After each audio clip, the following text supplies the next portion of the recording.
Developer.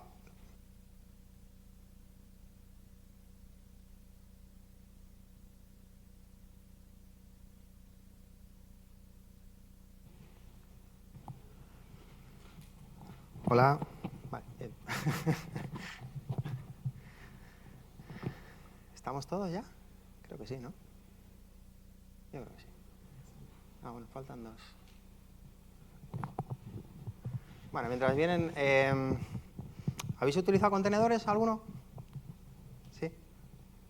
Bueno, por lo que veo sois más dev, ¿no? Más que off, ¿no? En general, o... Más o menos, ¿no? Bueno, a ver, entonces... bueno, yo voy a intentar hilar un poco todo lo que os ha explicado Ray con el tema con temas de Ops, evidentemente, porque todo esto que estamos hablando, pues, bueno, está muy bien y demás, pero luego hay que hacer que todo esto funcione en una plataforma. Es decir, está muy bien tener piezas muy chiquititas, controlar los fallos y demás historias, pero esto nos genera pues toda una serie de dificultades o de complejidades en la plataforma. Entonces, para esto, una buena vía de solución son los contenedores. Ya veremos que no son los contenedores es solamente la punta del iceberg de todo el tema. Ya veremos mañana en la plataforma que hay muchísimas más piezas, piezas nuevas que hay que tener en cuenta a la hora de poder correr nuestra aplicación como microservicios. Porque evidentemente cambia la foto. Generalmente en una plataforma, en una aplicación monolítica, solemos tener nuestros servidores disponibles para nuestra aplicación monolítica, son servidores generalmente grandes, enfocados a una arquitectura completamente vertical, no se tiene muy en cuenta la horizontalidad y, bueno, es bastante más sencilla de manejar, pero mucho menos versátil y, sobre todo, mucho menos portable. Entonces, empezaremos por el tema de los contenedores, que es la primera parte. Seguro que todos habéis escuchado hablar, evidentemente, de Docker, ¿no? Pero Docker es una de las implementaciones que hay de contenedores. Contenedores es un término genérico de los Unix que existe desde hace mucho tiempo, es una tecnología bastante madura, y lo bueno que ha hecho Docker es, bueno, poder paquetizarlo, poder almacenarlo, poder versionarlo, reproducirlo y demás. Es la parte que ha añadido Docker. Pero Docker es una implementación particular de contenedores. Los contenedores, al final, evidentemente, no son máquinas virtuales. No son máquinas virtuales ni en cuanto a forma ni técnicamente. Es decir, ¿sabéis qué ocurre en el sistema operativo cuando instanciamos un contenedor? Más o menos. Pues bien, cuando tenemos una máquina virtual, cuando queremos correr una máquina virtual en un sistema operativo o Linux, necesitamos un hipervisor.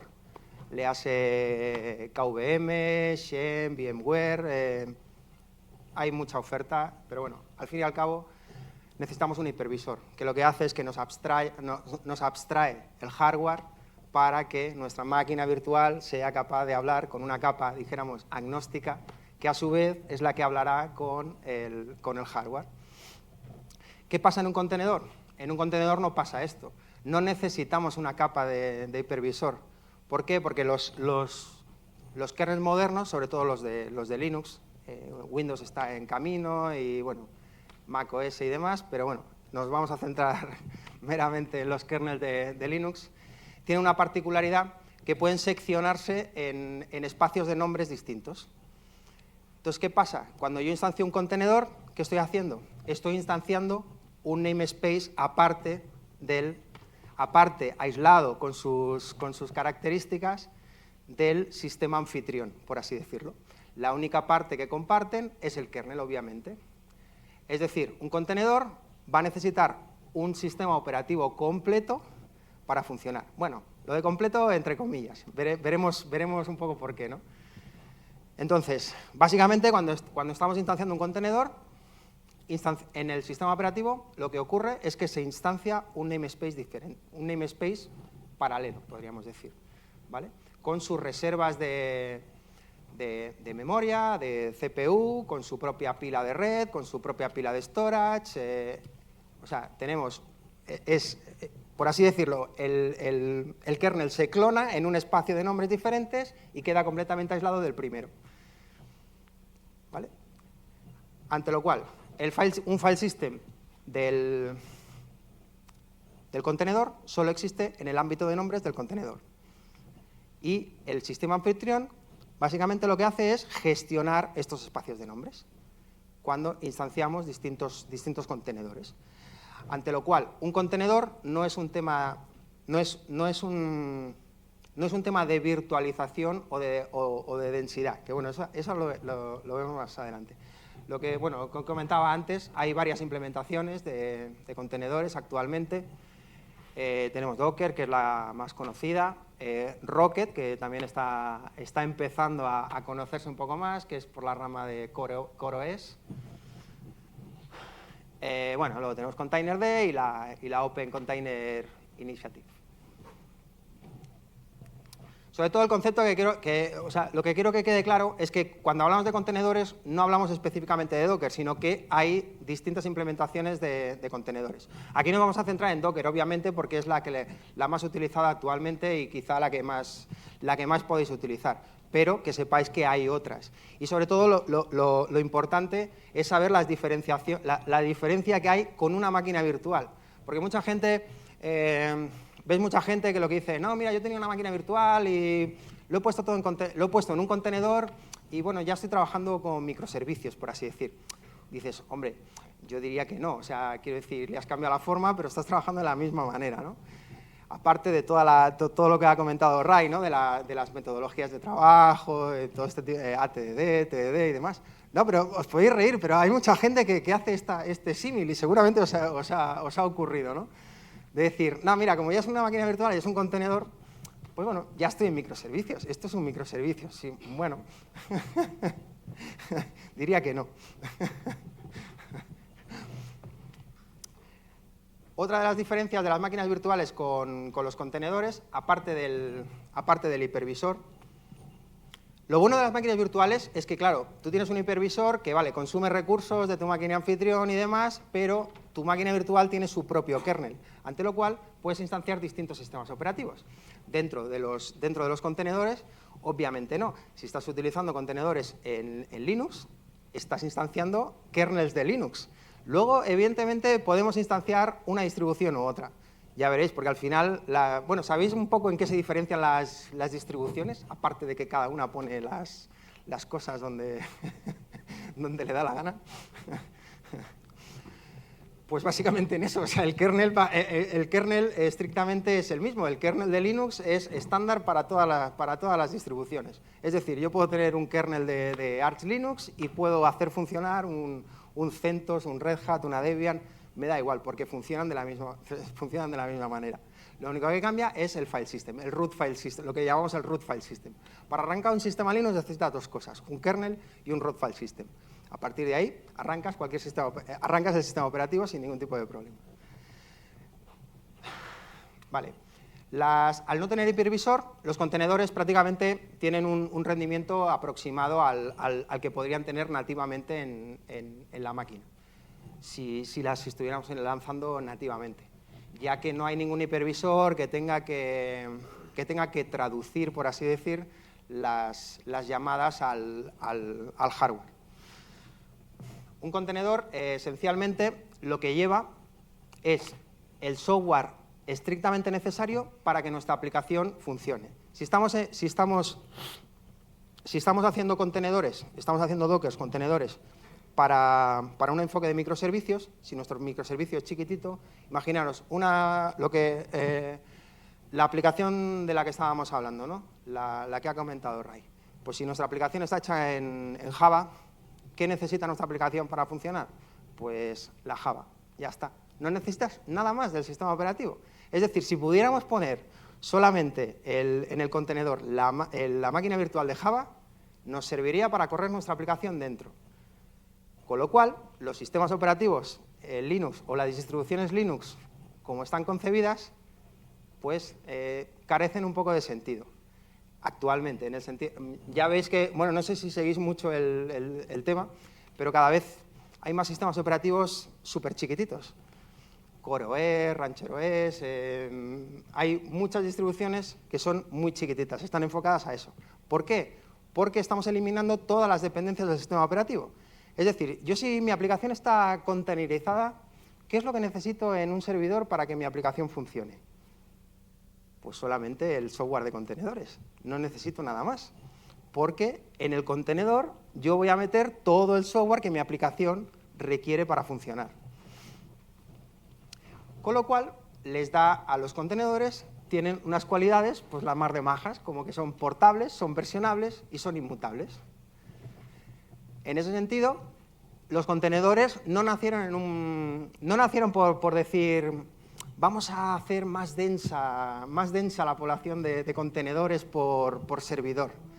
No, son una vía de que tu software es completamente portable. Es decir, yo tengo una aplicación containerizada, la puedo correr en una máquina en Amazon, en una máquina en Google, en mi propia máquina. La puedo correr donde quiera, en cualquier Linux que tenga única y exclusivamente el software de contenedores instalado y funcionando, evidentemente, ¿no? Con lo cual reducimos sobremanera las dependencias o qué puede ir mal cuando estamos... Esto, bueno, se ve especialmente claro en los distintos entornos de desarrollo, ¿no? Que al final dices, mira, yo estoy desarrollando en mi máquina, y lo que hablábamos antes, yo tengo la máquina virtual, la 1.8, no sé qué, el otro no, yo tengo la 1.8, no sé cuánto, yo tengo el Maven el 3.3.9, el otro no, yo tengo el Maven el 3.0.1. Es decir, hay mucha divergencia, ante lo cual, garantizar que eso, desde tu máquina hasta producción, va a funcionar correctamente, pues es prácticamente un acto de fe, ¿no? Porque hay muchas variables, sobre todo en cuanto a dependencias. Porque sí, tú puedes decir, vale, yo tengo la misma versión del sistema operativo, ya, pero ¿cuándo fue la última vez que hiciste un update del sistema operativo? Pues mira, ayer, y yo, no, es que yo no lo he hecho nunca, y lo instalé hace 3 años. Vale, bien, pero entonces, quiero decir, hay una serie de variables que van a hacer que nuestra aplicación tienda al fallo. Básicamente por eso, porque no estamos controlando las dependencias externas a nuestra aplicación finalmente. Porque finalmente, si una aplicación está hecha en Java, lo único que necesita garantizar es que la máquina virtual es la misma, el Maven con el cual has hecho los tests es el mismo, es decir, para la aplicación las dependencias suelen ser pequeñas, pero para el sistema operativo suelen ser muy grandes. Ante lo cual, lo que hablamos, Docker es una implementación particular de contenedores. Entonces, tiene todo un framework, todo un ecosistema de trabajo. ¿Sabéis? ¿Habéis hecho instanciar seguramente que sí, pero ¿habéis hecho alguna vez un Docker desde cero? A ver, tengo pegatinas de Rancher.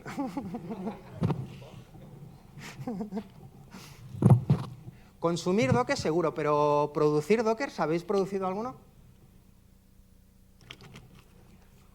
¿Cómo lo soléis hacer? Sí, pero el from, ¿de qué soléis poner el from? ¿De una Debian, de una CentOS? De lo que vayas a programar, de alguna que ya tenga Node, o alguna que ya tenga Java, alguna que ya tenga que vas a usar y la añades. Por eso, las hacéis ya, es decir, vosotros hacéis el punto final, por así decir. O sea, es decir, tú estás programando... Sí, lo que quiero decir es que, básicamente, si tú estás corriendo una aplicación en Java, estáis cogiendo ya Dockers con la JVM instalada, por así decirlo, ¿no? Sí.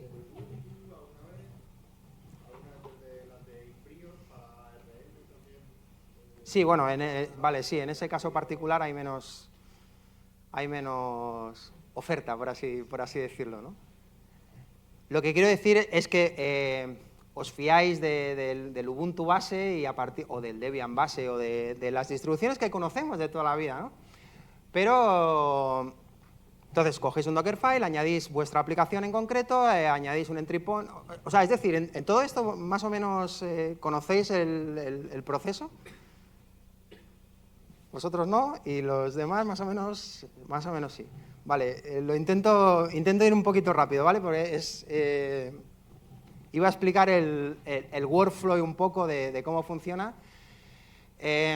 Aquí vemos todos los componentes que tiene Docker, ¿vale? Docker Engine, que el Docker Engine al final es el componente servidor y el componente cliente.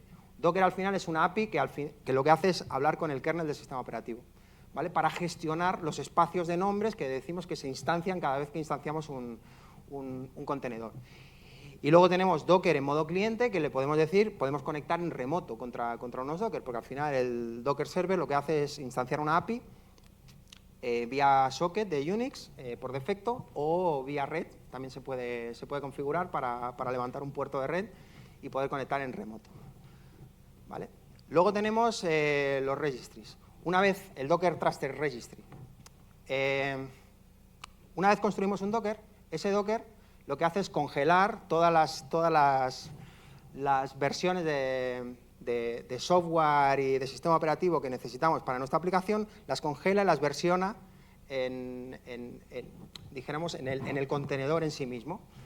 Eso lo empaqueta y lo almacenamos en un sitio, que son los Docker Registries. Docker Registries pueden ser privados o públicos. Está el hub de Docker, que es público. ¿Tenéis usuario de Docker Hub? Vale, genial. Entonces, necesitamos el Docker Engine para construir el Docker, el Truster Registry para guardar esas versiones. Sería lo que es un JIT al código, pues es el registry al Docker, más o menos, aproximadamente. Luego tenemos Docker Machine y Docker Compose. Docker Machine es una herramienta para instanciar máquinas virtuales. Evidentemente, para correr Docker necesitamos máquinas, o bien en nuestra máquina. Si estamos en un entorno de desarrollo, obviamente, probablemente lo hagamos en nuestra propia máquina. Pero si estamos en un entorno más productivo o en un entorno integrado y demás, pues necesitaremos unas máquinas virtuales donde corran nuestros contenedores. Docker Machine tiene distintos backends de distintos proveedores de cloud para poder instanciar máquinas pues una máquina en Amazon, una máquina en Google, una máquina en el VMware de mi compañía, o un bare metal. Es decir, facilita el proveer máquinas que utilizarán nuestros Dockers. Y luego tenemos Docker Compose, que el Docker Compose es un elemento para poder orquestar nuestras aplicaciones. Es decir, si yo quiero desplegar mi aplicación y mi aplicación contiene 3 Dockers, o 4 Dockers, o 20 Dockers, con Docker Compose lo que puedo hacer es empaquetarlas. Cada una tendrá su escalado, cada una tendrá sus parámetros, sus variables de entorno, etc, etc, etc.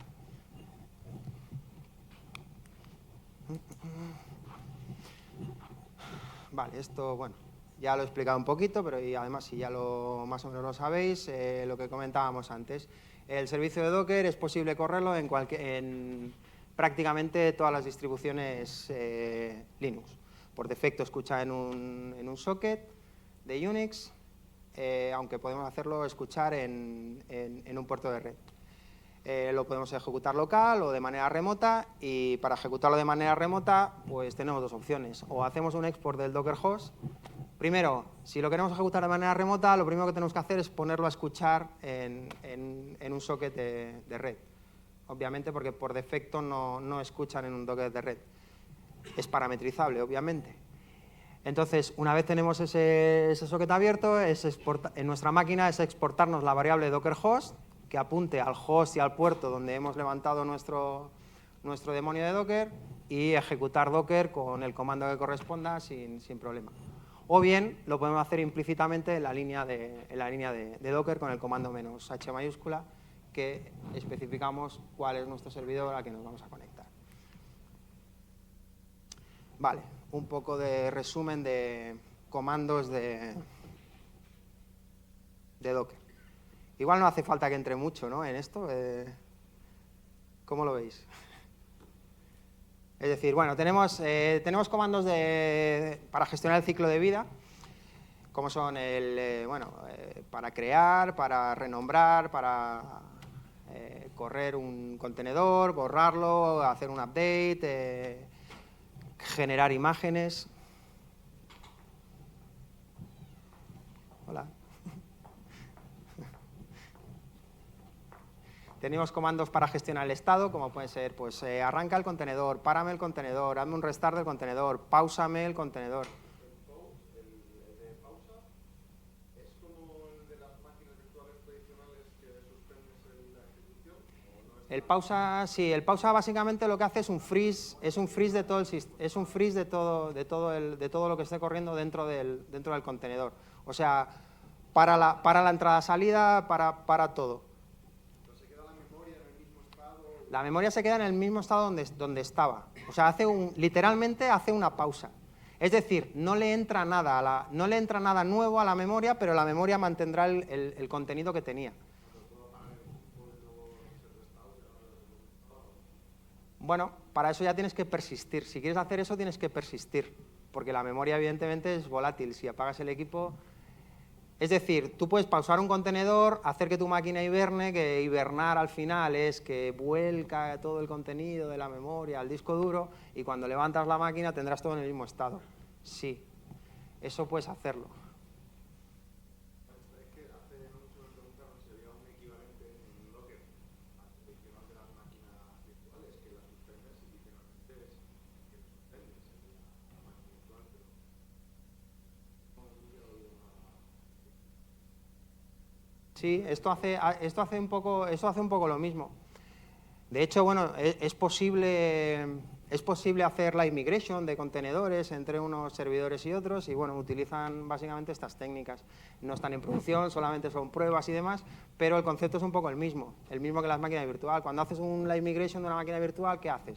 Pues la pones en pausa, copias todo el contenido de la memoria, además, en la otra, aparte de la definición de la máquina virtual, el storage tienes que hacer que se vea por un lado o por el otro, y una vez haces eso, arrancas y paras en el otro lado. Y la has movido sin pérdida de servicio, porque lo que haces es acumular. Si te están llegando peticiones mientras la máquina está pausada, lo que hace el sistema operativo es acumularlas y luego soltarlas todas de golpe. Por así decir, no pierdes transacciones, pero evidentemente las ralentizas, dado que estás en un momento en que la máquina está pausada sin procesar nada. Entonces, pues sí, con los contenedores se puede hacer algo parecido. Pero de hecho, no tiene mucho sentido hacer eso. Claro, los contenedores están pensados para una escala completamente horizontal.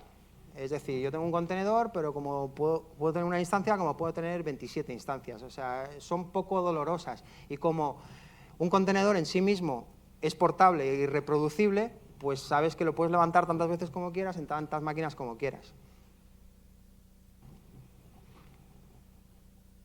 Así que lo de mover los contenedores, la verdad es que no tiene... Se puede hacer, pero pierde un poco el sentido.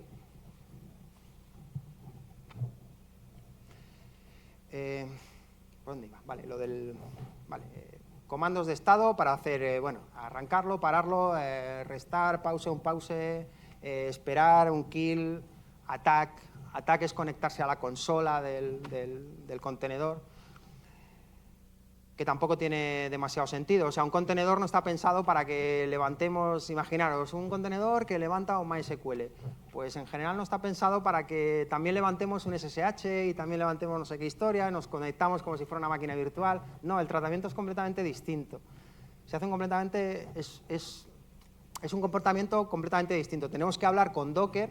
Si queremos ver el log del contenedor, pues Docker nos proporciona un comando que es pues Docker logs, que lo que hace es que el kernel se conecta a ese espacio de nombres, y ese espacio de nombres nos da la información de los procesos que hay corriendo, de los logs y demás historias.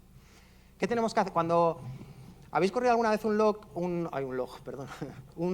Docker y el log está vacío, cuando hacéis Docker log, ¿qué es lo que se muestra cuando hacéis un Docker log? ¿Lo sabéis? ¿El qué? La salida estándar del proceso número 1 del contenedor, que será o la aplicación o lo que... Pero bueno, hay contenedores que corren más de una cosa, por así decirlo. Se podría hacer que todas esas cosas fueran al proc fd1, que es el descriptor de escritura del proceso 1, y ver todos los logs con Docker log y demás. O igual, si no queremos que salga nada, lo mandamos a otro fichero y ya no nos aparecerá en el Docker logs.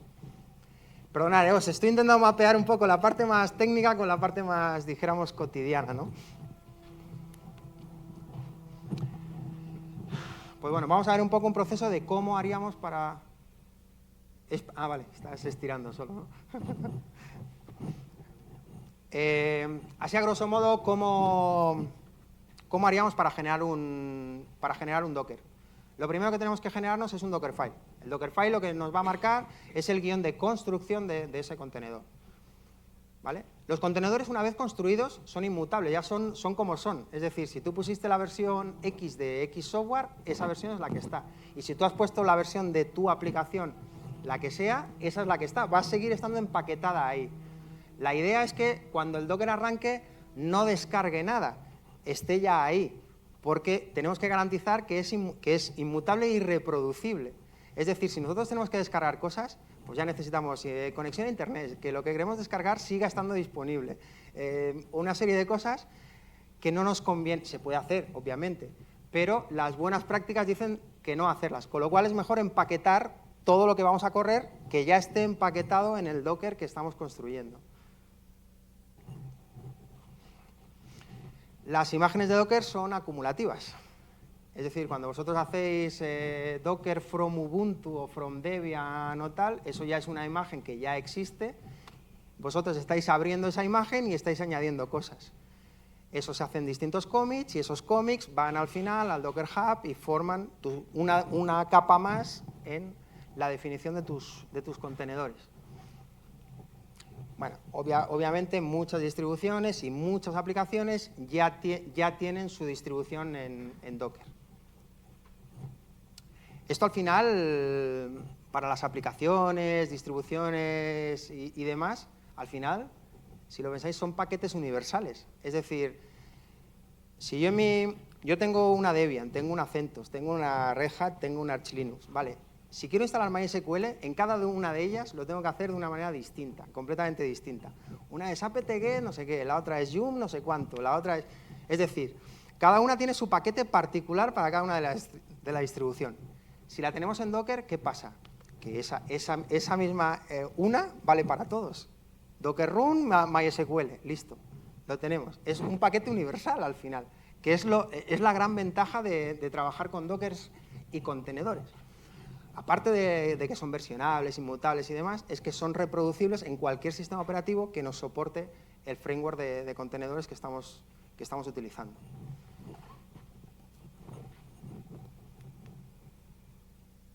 ¿Vale? Esto se ve claro, ¿no? Esto que un paquete hecho en Docker es universal. Universal dentro del ámbito de, por ejemplo, las distribuciones Linux. Vale, una vez tenemos nuestro Dockerfile, lo que tenemos que generar es una imagen, ¿vale? Las imágenes tienen un ciclo de vida bastante simple. Una vez tenemos el Dockerfile, con Docker Build lo que hacemos es construir el Docker siguiendo el guión de nuestro Dockerfile. Una vez lo tenemos construido, lo tagueamos. Una vez lo tagueamos, pues bueno, con el prefijo de nuestro usuario que tenemos en el Docker Hub, el nombre de nuestra aplicación, 2 puntos y la versión o lates si no ponemos nada. Mala idea utilizar lates también, por otro lado. ¿Veis por qué? Si utilizáis lates, cada vez que instancias una, puede ser que te estés descargando imágenes distintas porque las están tagueadas de la misma manera. Con lo cual no garantiza que estés corriendo siempre lo mismo, con lo cual es buena idea, versionarlas, con versión concreta, ¿no? El otro día en una charla de seguridad, de hecho, además de versionarlas, decían que era buena práctica poner el hash. El hash, sí. El hash de la imagen para que supieras exactamente qué versión estaba usando. Sí, sí. Ahí en el plano de la seguridad, lo que comenta Ray. Una vez tú has construido tu Docker, lo que haces es que generas tu hash y luego compruebas que los hashes son iguales, para que veas que nadie te ha podido modificar por el camino la imagen. De hecho, Docker lo hace, en cada layer lo hace, comprueba los hashes, pero luego tú puedes hacer la completa, por así decirlo. o si distribuir las imágenes de Docker de otra manera. O sea, las imágenes de Docker no solamente las puedes distribuir con el registry, las puedes empaquetar en tal GZ y distribuirlo. Entonces, en ese sentido, pues coge mucho peso el comprobar los hashes. Una vez hemos tagueado, o sea, Dockerfile, Docker build, Docker tag, tenemos nuestra imagen construida y tagueada en nuestra máquina local. Para hacer que esa imagen la podamos utilizar los demás o la puedan utilizar vuestros compañeros de trabajo o distintos equipos incluso, lo que tenemos que hacer es pushearla a un registry. Puede ser un registry público o puede ser un registry privado que os hayáis instalado en vuestra plataforma, por así decirlo. ¿Vale? Y bueno, luego el Docker RMI, que es borrarla del repositorio local donde la habéis generado. Las imágenes, cuando estáis construyendo imágenes, esas imágenes se quedan esas imágenes y todos los puntos intermedios de esas imágenes se quedan en vuestra máquina.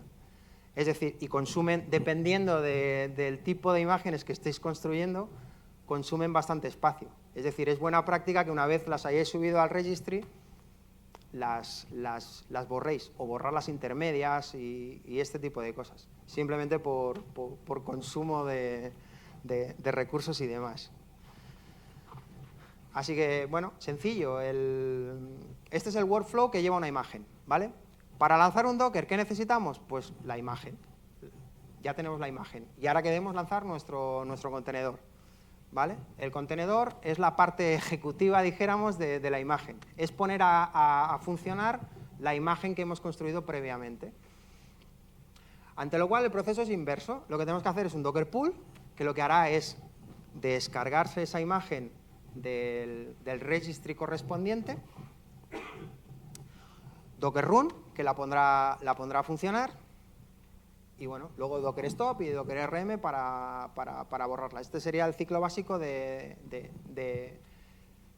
un Docker, de un contenedor Docker. Lo otro eran imágenes, lo que hacemos es que generamos carcasas, por así decir, y con Docker pull, Docker run lo que hacemos es coger eso y poder utilizarlo.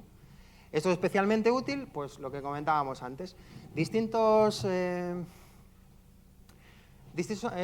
entornos de trabajo, desarrollo, integrado, producción, ¿vale? Si dockerizamos todos desde el principio, estamos garantizando que la misma pieza que estoy corriendo yo en desarrollo, la estoy corriendo en integrado y la estoy corriendo en producción. Reducimos muy mucho las variantes en el ciclo de vida de nuestra aplicación. Cada Docker es único, tiene estado, es versionado, inmutable y demás. Vale, veamos un ejemplo. El primer ejemplo es un poco estúpido, pero significativo. ¿Todos habéis corrido Docker siempre como servidor? Es decir, yo corro un Docker para levantarme un servicio web, para levantarme una aplicación Java que escucha en el puerto no sé qué. Tú no hablas, si tienes Windows. No, perdona. Sí, bueno, tu primer ejemplo es un ejemplo clásico. O yo no me quiero instalar el Android Studio, una imagen, un más y el Android de mando. Eso es lo que quería demostrar un poco, ¿no? Vale, lo hemos puesto en plan user case, como comentaba Ray, ¿no? Un usuario quiere correr curl en su máquina, pero bueno, por lo que sea, el paquete de curl no existe, o tiene una distribución extraña, o hecha a mano, o es igual, lo que sea. Pero el usuario puede correr Docker. ¿Qué podría ser una solución? Construirle un Docker con curl y pasarle parámetros a ese contenedor y que ese contenedor, cuando se instancia, se los pase al curl y nos dé la respuesta de una página web. Es decir, utilizar Dockers como cliente.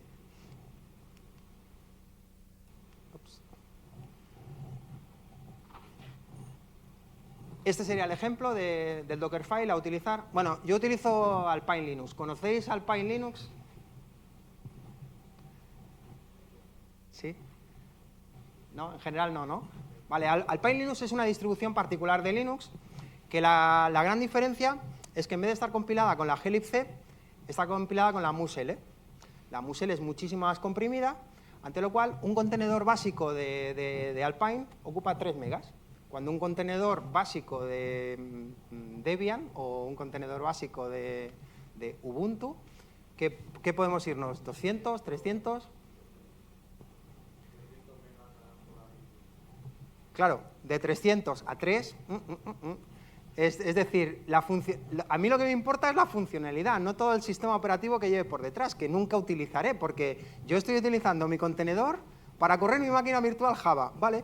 Pues si parto de un sistema operativo de 300 megas, le meto la máquina virtual con el apt-get o con el que sea, que aparte me va a instalar 1000 dependencias, al final mi contenedor me ocupa 1 giga y tiene solamente la máquina virtual de Java y mi aplicación. Pero claro, tened en cuenta que eso hay que hacer push y pull, es decir, yo tengo que subir esa imagen a un sitio y tengo que descargarme esa imagen de un sitio cuando la quiera utilizar. Ante lo cual, pues si cumple la funcionalidad, pues cuanto más pequeño, pues mejor. No es lo mismo subir 1 giga que subir 50 megas. ¿Perdón?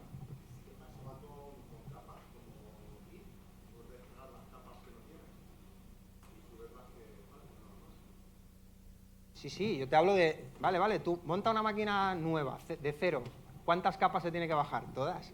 Claro, tú estás hablando de... Claro, tú tienes todo el histórico en tu máquina, ¿no? Pues claro, eso es hacer trampa, me parece a mí.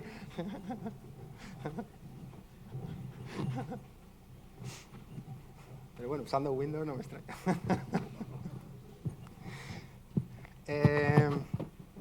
Vale, el ejemplo, yo creo que bastante gráfico, ¿vale? Bueno, Alpine tiene un sistema de paquetería que se llama APK, ¿vale?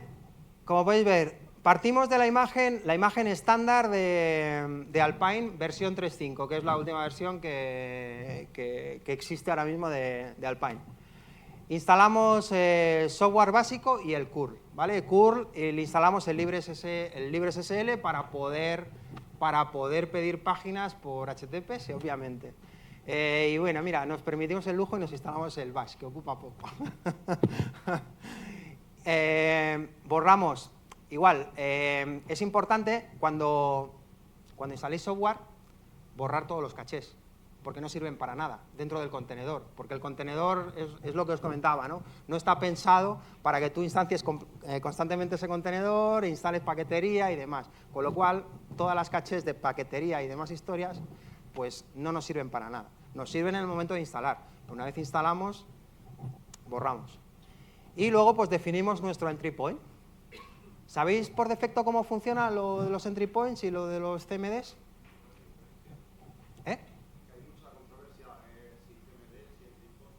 No, son complementarios, no hay controversia. O sea, por defecto, cuando lancemos un Docker, si no le especificamos, en tiempo de ejecución podemos tanto cambiar el entry point como el CMD, las dos cosas, en tiempo de ejecución. Nosotros podemos haber definido este entry point, pero nosotros hacemos un docker run menos entry point otra cosa y ejecutar otra cosa. El entry point, ejecutando docker run nuestro contenedor, por defecto siempre ejecutará entry point más CMD.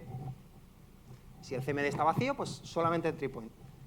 Es decir, si a nosotros en nuestro contenedor ponemos entry point bin bash, nosotros ejecutaremos y el contenedor no hará nada, se levantará y se quedará la bash abierta. Listo. Y nos podremos conectar a ese contenedor, pero ese contenedor no estará ejecutando nada en sí misma, solamente la shell. Entonces, por defecto, siempre entry point más CMD. Funciona así con Docker. Siempre funciona de esta manera. Como os decía, podemos sobreescribir tanto el entry point como el CMD y podemos complementar. Como podéis ver, aquí en el entry point solo ponemos curl, porque claro, no sabemos qué página vamos a querer pedir. Podríamos haberlo puesto dentro, ¿no? Pero evidentemente no lo sabemos. Vale, una vez tenemos los Dockerfiles los tenéis metidos están en el repositorio del HMS, en el day one, containers, en code.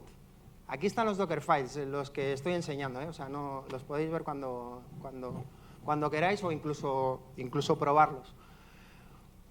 Una vez tenemos el Dockerfile, ¿qué hacemos? Construimos la imagen. Nos vamos al directorio, hacemos el Docker build con el Dockerfile que hemos generado. Una vez lo tenemos generado, tagueamos, ¿vale? Podemos hacerlo en 2 comandos o meramente con uno. Docker build con -t es lo mismo que hacer el Docker build y luego Docker tag. Lo que pasa es que lo hacemos todo en un mismo paso. ¿Sabéis esto, no? ¿Cómo funciona? Cada vez que hacemos un build, se nos genera una imagen de Docker con un UID particular. Luego podemos coger ese UID y taguearlo con otro nombre. O sea, por ejemplo, mi usuario de Docker Hub es Roundmine. Entonces, yo podría coger la imagen y taguearla como roundmine/curlapp:001 y hacer un Docker push, hacer Docker login con mi usuario y mi contraseña y Docker push de ese contenedor. Y se subiría en mi repositorio en mi usuario de Docker Hub el repositorio concreto del curl app. El ejemplo es conceptual, ya os digo, es un poco una estupidez, pero creo que es aclaratorio de que los contenedores no solamente sirven para lanzar servidores, sirven para hacer tareas concretas siempre. Por ejemplo, compilar una aplicación. ¿Por qué no puedo generar puedo tener un contenedor que lo que haga es coge mi aplicación y me la compila y me genera un binario o un jar o lo que sea? ¿Qué aseguro con eso? Que la versión de compilado es siempre la misma. Lo aseguro, porque de otra manera no puedo asegurarlo, porque dependerá de cada uno lo que tengamos instalado en nuestro equipo. Es el concepto que quiero reflejar con el ejemplo este, ¿eh? No es porque sea extremadamente útil el ejemplo concreto, ¿no? Sino simplemente por concepto. De hecho, lo veremos cuando hablemos de CI/CD. Para compilar, lo que generamos son contenedores que les llamamos builders, que lo que hacemos es, bueno, lo vemos un poco más para adelante, si está... Acabo y avanzamos al otro, perdonadme, que me he ido un poco.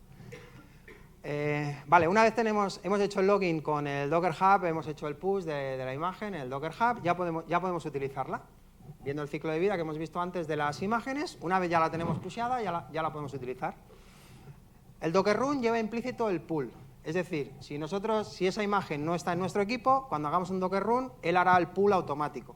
Podemos hacerlo nosotros si queremos, o una vez hagamos el run, si no tiene esa imagen, irá a Docker Hub y se la descargará. Pues, ¿cómo podemos usar la aplicación para descargarnos páginas web? Pues vale, Docker Run -it, que lo que implica el IT es que es interactivo y va a abrir una TTI, --rm, porque lo que va a hacer es que cuando acabe la ejecución de ese curl, el contenedor se va a parar y se va a borrar, porque ya no lo queremos para nada, ya ha hecho su tarea, ya ha hecho lo que tenía que hacer. Pasamos la imagen de curl y lo que pasemos después de la imagen de Docker es lo que se considera CMD. Se considera CMD, el comando Docker lo considera CMD. Con lo cual, ¿qué va a ejecutar? Pues entry point más CMD, que es el curl que tenía puesto en el usr-bin curl, que es lo que tenía puesto en el CMD, más -l www.google.com. ¿Qué va a hacer? Pues va a ejecutar el contenedor, que el contenedor va a ejecutar un curl con -l al www.google.com y nos va a devolver el resultado.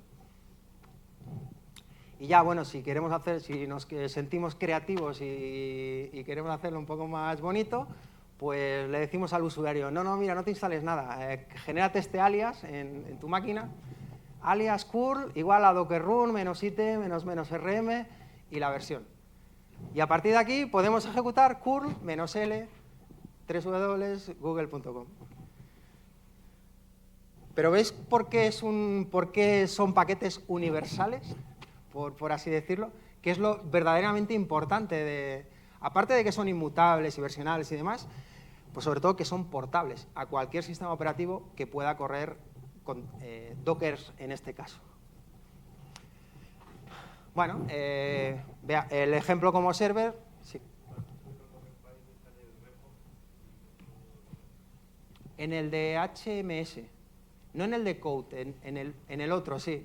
Es que eso no, es que eso ha sido una migración de última hora y creo que nos hemos quedado ahí a mitad.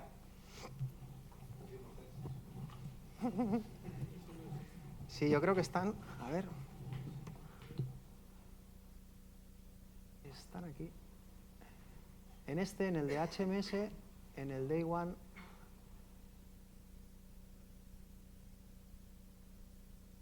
containers, code, los tenéis aquí.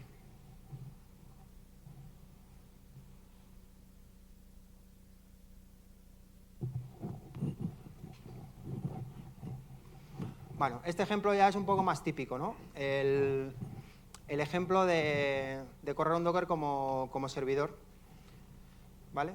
Yo como Ray tampoco pongo las cosas fáciles, tiene una cierta trampa, tiene un par de... Hay dos opciones para hacer esto. ¿Cómo haría? Vale, un usuario quiere lanzar un servidor web local en su máquina, el usuario no tiene ni idea de cómo configurar un servidor web, tiene las páginas estáticas que quiere servir, pero no sabe configurar un servidor web, pero, volvemos a lo mismo, puede correr contenedores. Pues vale, le podemos dar una solución containerizada que es muy sencilla para él, porque al final le vamos a dar un comando Docker o que genere un alias, como en el otro caso, para que se arranque su servidor web cuando quiera. ¿Vale? ¿Qué tenemos que hacer? Un contenedor que ejecute Nginx o cualquier otro servidor web, he puesto Nginx por poner uno. Y una vez tengamos eso, copiar los ficheros estáticos y la configuración del Nginx en concreto. ¿Vale? Tenemos dos opciones. Tenemos la opción 1, que es generar un contenedor. Solo uno. Uno donde vamos a meter Nginx y vamos a copiar los ficheros que queremos servir. Bueno, otra vez lo mismo, ¿vale? Partimos del Alpine 3.5, hacemos una instalación del Bash, del LibreSSL y del Nginx. Borramos caché, añadimos los ficheros que queremos servir, exponemos el puerto 80, que es por donde lo va a servir. ¿Sabéis cómo funciona lo del expose? El expose lo que le dice al Docker es dónde está exponiendo el servicio que él está dando, ¿vale? Eso no quiere, es un poco confuso porque eso no quiere decir que luego esté accesible en el host. Primero lo tenemos que exponer y luego mapearlo, ¿vale? Ahora lo veréis en el comando de ejecutar con Docker. Y podemos dar acceso a un puerto que no esté expuesto, pero nos ayuda en cuanto a que es descriptivo. Cuando generamos un Docker con el expose 80, eso genera una metadata dentro del contenedor y el propio Docker es capaz de saber, ay mira, este contenedor me va no sé qué, pero me expone algo en este puerto. Y este puerto estará abierto o no al público, pero hay un servicio en este puerto. No, estamos hablando del puerto. No, este es el puerto del Docker. El Docker puede tener su propia IP. Puede que no o puede que sí. Puedes jugar con ello. Pero generalmente es un Docker, una IP. Lo veremos un poco más mañana en el ámbito de la plataforma, porque para esto hay muchas soluciones también. O sea, tienes que meter una capa de overlay, de SDN y demás. O sea, es decir, eso es algo más complejo, pero estamos hablando del puerto del Docker. Es decir, el Docker va a generar un namespace. Ese namespace va a tener una pila TCP/IP y esa pila TCP/IP va a tener una IP y esa va a ser esa la que estás exponiendo aquí. Aquí no tienes en cuenta el host para nada. Bueno, lo que hablamos, instalamos Nginx, copiamos ficheros, exponemos el puerto y generamos el entry point. ¿Vale? El entry point es Nginx-G daemon off. Lo del daemon off, ¿sabéis por qué? Porque cuando muere, o sea, si lo ponemos en background, el Docker morirá. Instantáneamente, cuando lo pongamos en background, como va a cerrar la salida estándar, va a morir el contenedor. Con lo cual tenemos que dejarlo en foreground para que el Docker no muera. Porque cuando ese proceso muera, el Docker morirá. Cuando el proceso número 1 del Docker muere, el Docker muere. ¿Vale? esa era la opción 1, ¿vale? Donde hacemos las dos cosas. Los dos requisitos que nos pedía el usuario los estamos haciendo en un contenedor, ¿vale? Y bueno, partimos la opción 2. La opción 2, ¿qué es? Pues hacer un contenedor intermedio. En base a la funcionalidad, pensamos, ¿otro usuario nos puede pedir lo mismo? Pues quizás sí. ¿Nos cuesta mucho más trabajo hacer dos contenedores que uno? Pues no, realmente no, porque si veis, haciendo dos, hacemos un contenedor que tenga engines y lo llamamos MyEngines. ¿Qué hacemos aquí? Hacemos lo mismo que antes, pero sin copiar los ficheros estáticos que vamos a servir. Simplemente instalamos engines, exponemos el puerto y generamos el entry point. No tiene contenido. Evidentemente, si lanzamos este contenedor, no va a servir nada, porque no tiene nada que servir. No le hemos puesto ficheros a servir, ¿vale? Entonces, a partir de ahí, generamos el segundo contenedor, que lo que vamos a hacer es que el from sea de nuestro engines. Con lo cual, fijaros qué simple es este Dockerfile. Vale, estamos haciendo dos, pero al final estamos haciendo los mismos pasos. Pero esta es mucho más funcional, porque cualquier otro que nos pida un servidor, vamos a poder usar el MyEngines que ya teníamos hecho. Esto es lo que se llama pues, la jerarquía, jugar con la jerarquía de los contenedores, que es muy buena idea cuando estás haciendo un proyecto, un programa o lo que sea. ¿Por qué? Porque gran parte de los equipos, gran parte de la gente va a utilizar piezas que son comunes. Es decir, esto es extrapolable a lo que estábamos hablando de la aplicación que ha expuesto Ray.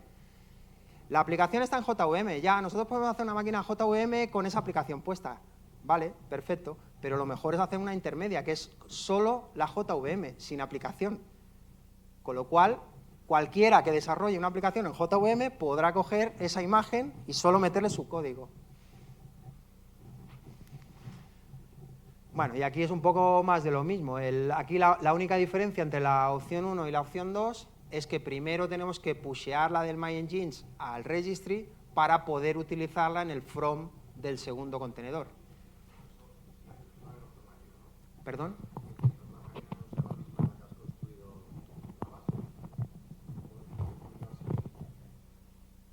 Claro, yo es que no tengo en cuenta si estás en la misma o no en la misma. O sea, es decir, esto funciona para todo el mundo. Imagínate que tú estás haciendo el del engines y yo estoy haciendo el particular metiéndole el fichero. Hablo de esa metodología, ¿vale? Sí, luego hay metodologías particulares que si tú lo estás haciendo todo en tu máquina, pues lo que hablas, la medio trampa que comentabas antes, ¿no? De que si tienes todas las capas ya descargadas, ya, pero claro, es que hay que contar que se supone que es un trabajo colaborativo, por así decir, o es un poco la idea, que el trabajo sea lo más colaborativo posible y que las piezas que desarrollemos sirvan para la mayor gente posible, por así decirlo. Si yo desarrollo una pieza que solo tiene JVM, pues la puedo utilizar casi, a lo mejor vosotros estáis cualquiera en cualquier proyecto, pero podéis utilizar todos la imagen que ya se ha generado una.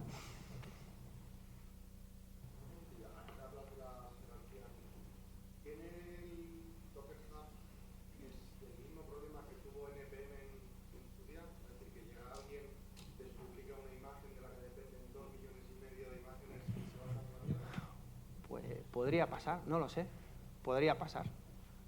De momento no, pero... Pero no hay ningún mecanismo para impedir, por ejemplo, que Canonical se enfade y destruir el... Lo desconozco, a ese nivel lo desconozco.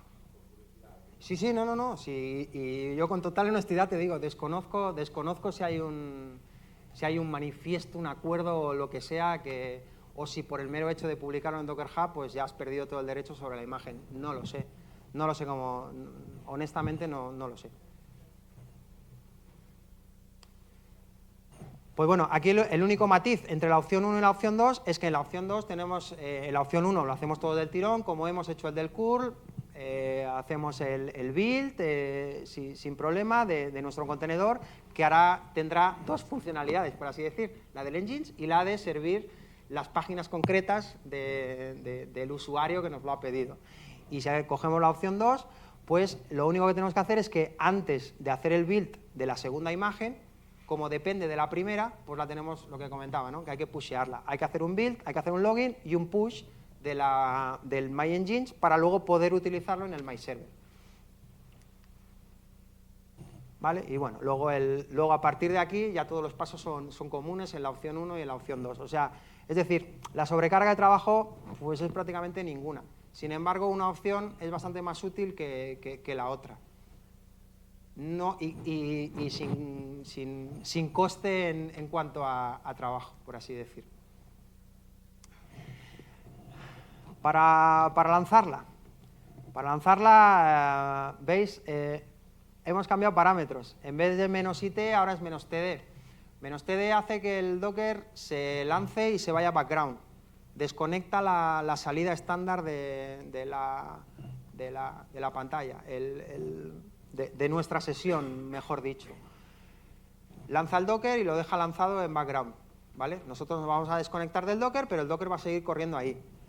Con el -p lo que hacemos ahora es los puertos del host los conectamos, el puerto 8080 del host lo conectamos al puerto 80 del contenedor, que es donde está exponiendo el servicio. ¿Vale?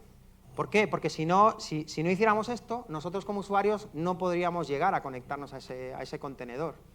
Entonces necesitamos decirle por qué interface nos vamos a conectar. O sea, nuestra máquina en el localhost va a conectar el puerto 8080, lo va a redirigir al puerto 80 del contenedor, que es un namespace aparte, el cual no veríamos directamente, no es routable desde nuestra máquina.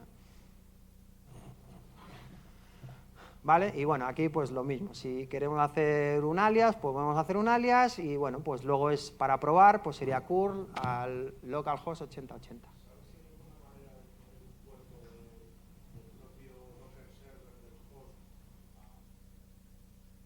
No. O sea, al revés. Tú dices que el contenedor se conecte a un puerto del... Lo puedes hacer, pero necesitas ya una infraestructura de red en la capa de los contenedores. O sea, el contenedor por sí mismo, cuando tú arrancas un contenedor Docker, el Docker está pensado para ser monohost. Es decir, no provee una red en el cual tú puedas hacer multihost. Es decir, yo tengo un contenedor aquí y con su IP, cuando tú levantas un Docker, le da una IP, le va a dar una 172, no sé qué, no sé cuánto. Le da una IP. Pero esa IP no es routable con que tú tengas otro host, otro Docker corriendo aquí, le va a dar otra 172. Pero esas 172 entre ellas no se ven. Con lo cual, cuando tú quieres comunicar servicios, tienes que hacerlo exponiendo los puertos del host. Porque este Docker sí que ve a este host, porque a través del otro host es routable la red. No sé si me explico. Sí, a mí me interesaba en el caso de un contenedor con una aplicación y quieres conectar sobre el mismo host a una base de datos que has instalado sin conectar. Eso lo puedes hacer siempre que desde el Docker ataques al host, atacas a la IP del host, como si fuera, pero te da igual que esté en local que esté en otro sitio. Claro, efectivamente.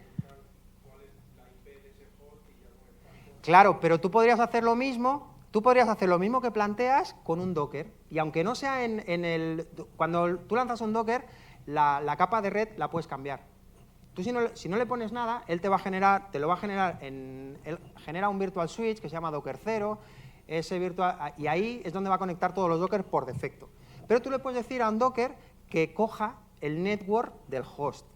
Es decir, tú puedes levantar un MySQL, pero que el servicio se exponga directamente en el host. No va a hacer va a generar un namespace, pero no de la red.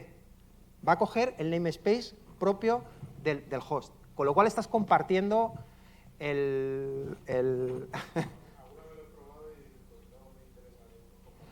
Para algunas cosas, no, pero para algunas cosas está muy bien. ¿Por qué? Porque lo que hablábamos, el ejemplo que hemos hablado antes de un Docker como cliente o un Docker como paquete universal.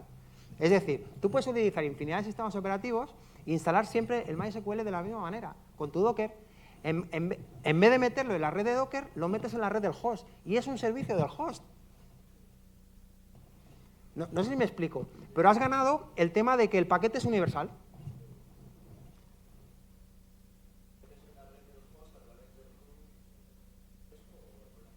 Es un parámetro menos network igual a host. En el run, sí. Una vez lanzado, ese contexto ya no se puede cambiar, porque lo que hablábamos, los dockers son inmutables. Tú has lanzado este docker así, con estos parámetros, ya no los puedes modificar. Lo único que puedes hacer es borrar el docker y lanzar otro. Pero no puedes modificar estos parámetros. Tú puedes hacer un docker stop, lo puedes parar el docker y lo puedes arrancar. Pero cuando arrancas, no puedes sobreescribir parámetros. Los parámetros serán los mismos que ejecutaste la primera vez. Eso no lo puedes lanzar, con lo cual sí hay que hacerlo en tiempo de ejecución. Tú le dices si quieres que se conecte a la red del host o quieres que utilice la propia de Docker. O sea, con esto lo que haría es que el contenedor está en su red propia, pero para darle acceso a los usuarios a ese servicio, que está en una red en la cual no es routable para ti, le dices, vale, a través de la IP del host, en el puerto 8080, llévame al servicio que me está dando el contenedor en el puerto 80, que es tu engines con los ficheros que hemos copiado anteriormente. Y lo que hagamos, el servicio, si lo estamos corriendo en local, el servicio estará en el localhost 8080.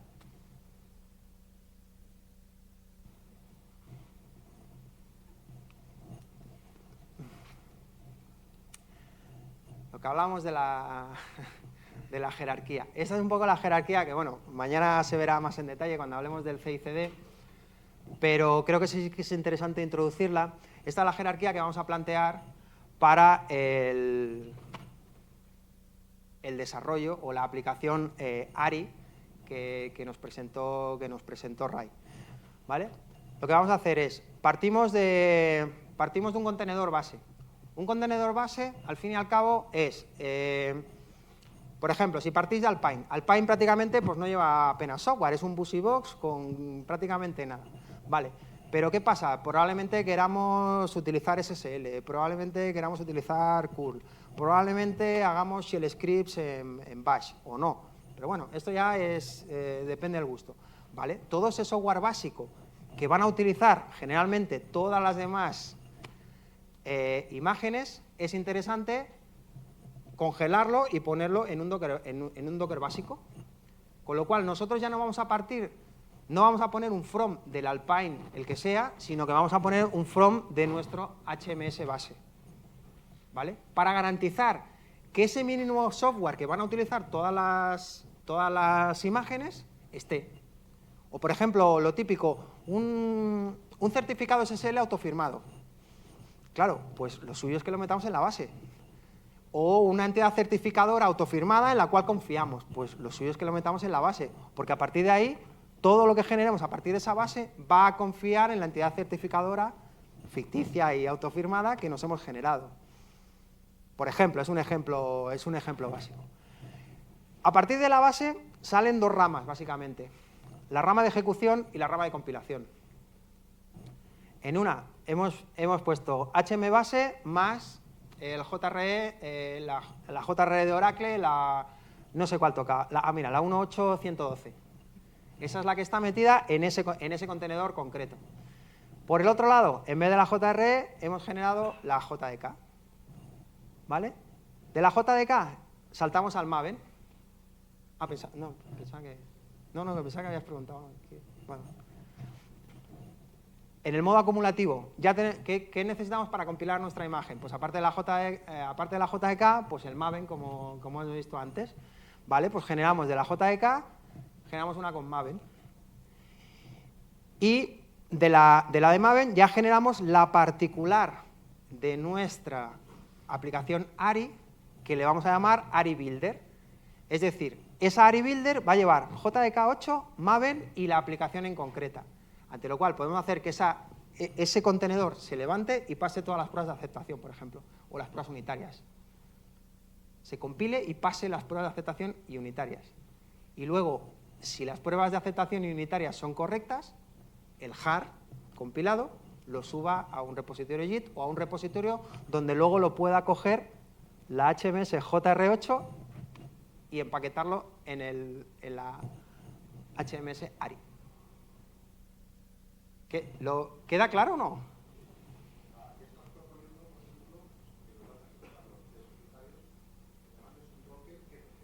Eso es. ¿Por qué? Porque eso es reproducible. Eso es completamente reproducible.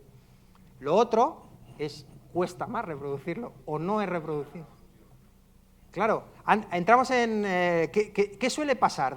Oye, no me funciona esto. En mi máquina va. Suele pasar esto, ya vamos, esto se ha pasado a todo el mundo, seguro. En mi máquina funcionaba. Subes algo a producción, oye, tío, esto no va. No, en mi máquina va. O sea, yo lo he puesto y aquí, mira, todo verde, ni un rojo. Te evitas sobre todo este punto.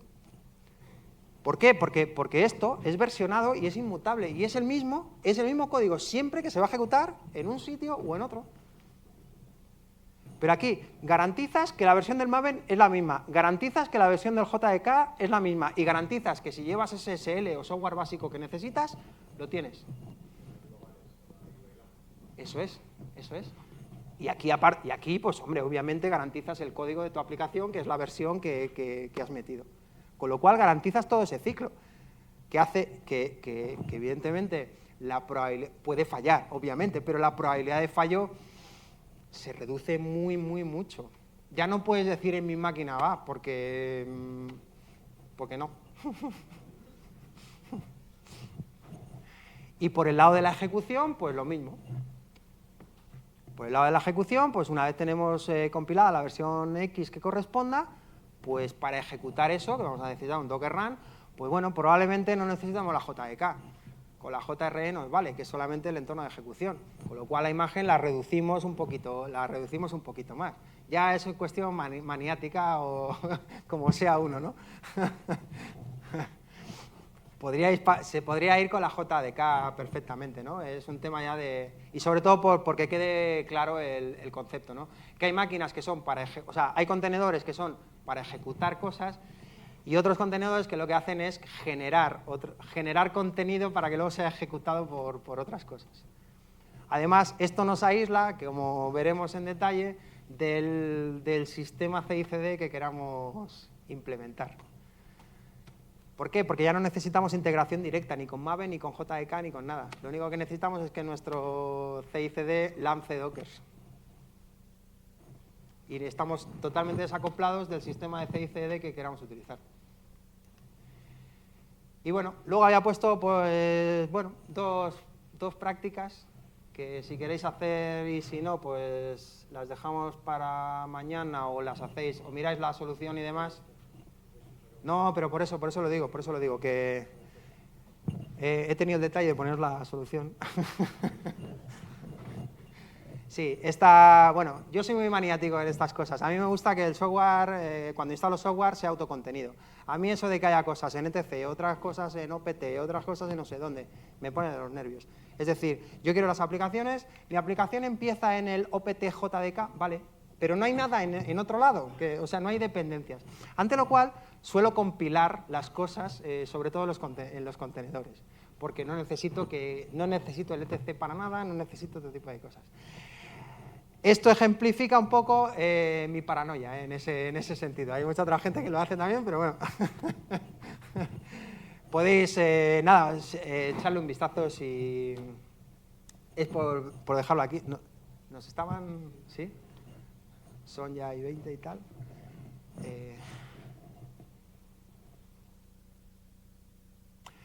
Pues eso, en el repositorio, en mi cuenta de GitHub están todas estas imágenes que os he enseñado, están todas ya generadas, menos la de Ari no está todavía, porque la generaremos en el procedimiento de CI/CD.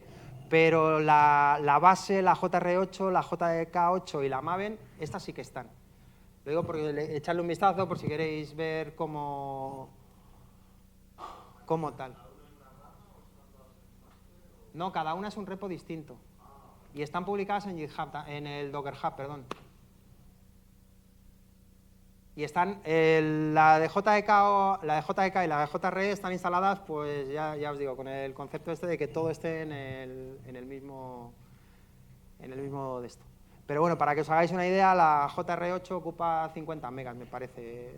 O sea, quiero decir, pues... Si la comparamos con una de Ubuntu de más, que a lo mejor te vas a 500, pues la diferencia... Claro, en una instancia a lo mejor no, pero si instancias 1000 veces esto, pues la diferencia empieza a ser significativa. En cuanto a ancho de banda, en cuanto a disco duro que necesitas para albergarlas y un montón de cosas. Y bueno, pues nada, luego referencias a documentación oficial de Docker y demás, referencias a arquitecturas de microservicios, introducción, un artículo de Neil Ford que habla sobre infraestructura inmutable y demás, y nada, un par de libros, sobre todo el último, que es bastante interesante, el de Building Microservice. Y creo que estoy. Mañana habrá una continuación de esto, que es el mare magnum de la plataforma. Es decir, porque el Docker, como os he dicho, el Docker en principio estaba diseñado para correr en una sola máquina, porque estaba para tareas de desarrollo. Cuando escalas en múltiples máquinas, empieza a haber un cierto dolor, en el sentido de que necesitas otro tipo de componentes y la infraestructura se complica bastante. Por contra, es súper portable, súper extensible, podemos plantearnos entornos multicloud sin ningún tipo de problemas y cosas de este estilo. Así que bueno, pues mañana más y espero que os haya gustado.